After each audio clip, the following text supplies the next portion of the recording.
ہر قوم فرفر اڑی جا رہی ہے، جو چلتی تھی گھٹنوں کے بل بڑھی جا رہی ہے۔ اے قوم مسلم تجھے کیا ہوا کہ سواری سے پیدل چلی جا رہی ہے؟ اے داڑھی کے دشمن ہوئی قوم ایسی کے مردوں سے عورت بنی جا رہی ہے۔ بسم اللہ الرحمن الرحیم، الحمدللہ وکفا وسلام علی عبادہ الذین اصطفا، اما بعد، اعوذ باللہ من الشیطان الرجیم، بسم اللہ الرحمن الرحیم۔ لقد كان لكم في رسول الله أسوة حسنة، وقال عليه الصلاة والسلام صدق اللہ العظیم۔ ہر قوم فرفر اڑی جا رہی ہے، جو چلتی تھی گھٹنوں کے بل بڑھی جا رہی ہے۔ اے قوم مسلم تجھے کیا ہوا کہ سواری سے پیدل چلی جا رہی ہے؟ اے داڑھی کے دشمن ہوئی قوم ایسی کے مردوں سے عورت بنی جا رہی ہے۔ معزز سامعین اکرام اور حاضرین مجلس، آج آپ کا یہ پروگرام بڑی زور و شور کے ساتھ رواں دواں تھا۔ اچانک مجھ کو جملہ معترضہ کے طور پر درمیان میں حائل کر دیا گیا۔ میرے عزیزوں، انسان کے 5 طبقات ہیں جن کو ہمارے اساتذہ اکرام یوں بیان کرتے ہیں کہ پہلا طبقہ وہ ہے جس کا نام ہے کچھ نہیں، دوسرا طبقہ وہ ہے جس کا نام ہے کچھ، اور تیسرا طبقہ وہ ہے جس کا نام ہے کچھ، اور چوتھا طبقہ وہ ہے جس کا نام ہے بہت کچھ، اور 5واں طبقہ وہ ہے جس کا نام ہے سب کچھ۔ میرے پیاروں، میں اول کے طبقے میں شمار کیا جاتا ہوں، لیکن یہ سوچ کر مائک پر آ گیا ہوں کہ آج تو یہ اکابر اور بزرگان دین ہمارے اوپر سایہ فگن ہے، مگر کل جب یہ نہ ہوگے اور دنیا ہم نہ اہلوں کو مقتدا بنائے گی اور امت کی باغ کی ڈور ہمارے ہاتھوں میں دے دی جائے گی اور ہم سے خود اصلاح نہ ہونے کی بنا پر صحیح قیادت نہ ہو پائے گی، تو غیر ہم کو یوں طعنہ دیں گے کہ وہ تمہارے آبائی ہی تو تم کیا ہو، ہاتھ پر ہاتھ دھرے منتظر فردا ہو۔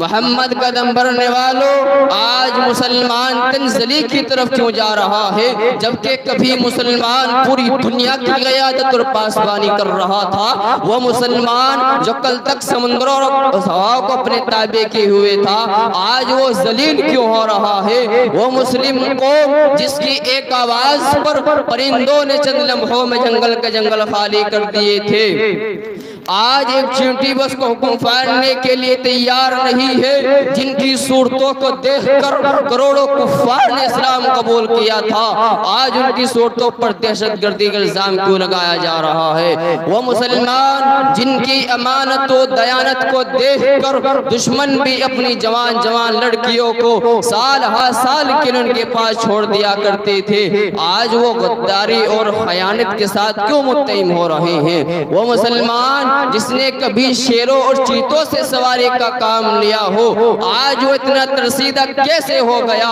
آخر مسلمانوں سوچو تو صحیح، اتنا بڑے انقلاب کیوں آ گیا؟ میرے ذہن میں جب ان سوالات نے گردش کی اور میں پریشانی کا شکار ہوا تو اللہ تبارک و تعالی نے میرے ذہن میں یہ آیت ڈالی، لَقَدْ كَانَ لَكُمْ فِي رَسُولِ اللَّهِ أُسْوَةٌ حَسَنَةٌ، تمہارے لیے رسول اللہ صلی اللہ تعالی علیہ وسلم کی زندگی میں بہترین نمونہ ہے۔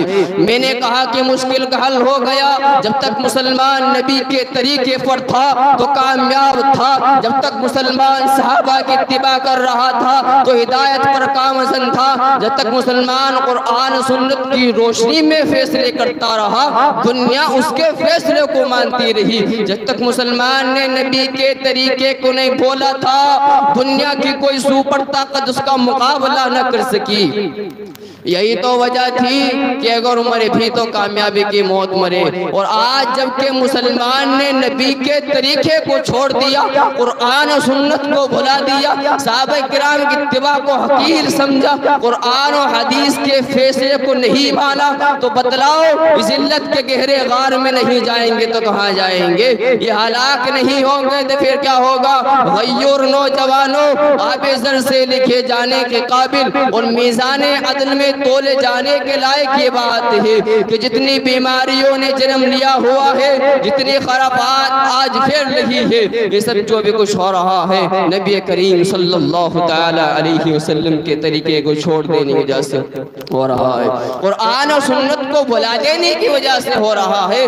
مسلمان اگر پریشان ہو تو آقا مدنی صلی اللہ علیہ وسلم کے طریقے سے اعتراض کرنے کی وجہ سے ہوا۔ مسلمان اگر مقروض ہوا تو سنت پر نہ عمل کرنے کی بنا پر ہوا۔ مسلمان پر دوسری قوم اگر مسلط ہوئی تو صحابہ کرام کی راہ سے روح گردانے کی وجہ سے ہوئی۔ مسلمان حالات حاضرہ میں بم، میزائل اور گولیوں کا نشانہ بنایا گیا تو نبی کی سنت اور جہاد کو چھوڑنے کی وجہ سے بنایا گیا۔ رسول اللہ صلی اللہ علیہ وسلم نے فرمایا تھا انکحوا الشوارب واحفوا اللحیہ، مونچھوں کو کٹواؤ، داڑھی کو بڑھاؤ۔ مسلمانوں نے اس کو الٹا کر دیا۔ نبی نے فرمایا تھا افشوا السلام، سلام کو رواج دو۔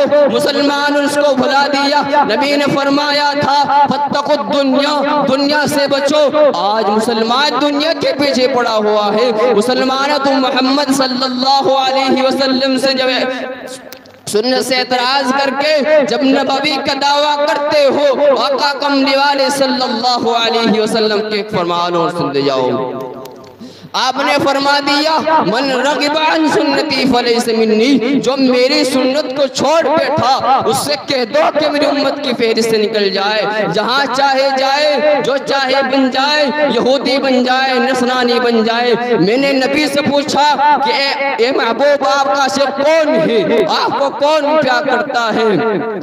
دوستو عاشق وہ نہیں جو داڑھی ہی رکھتا ہو، بلکہ میرے محبوب کا عاشق وہ ہے جو میرے نبی کے سنت سے پیار کرتا ہو۔ دوستو نبی نے رحم مادر سے لے کر لحد تک کے آداب زندگی بیان کیے ہیں۔ حضور کی سنت مجھے یاد ہے، اگر مانو کہ جہنم سے آزاد ہے ورنہ آخرت میں برباد ہے۔ وآخر دعوانا الحمدللہ۔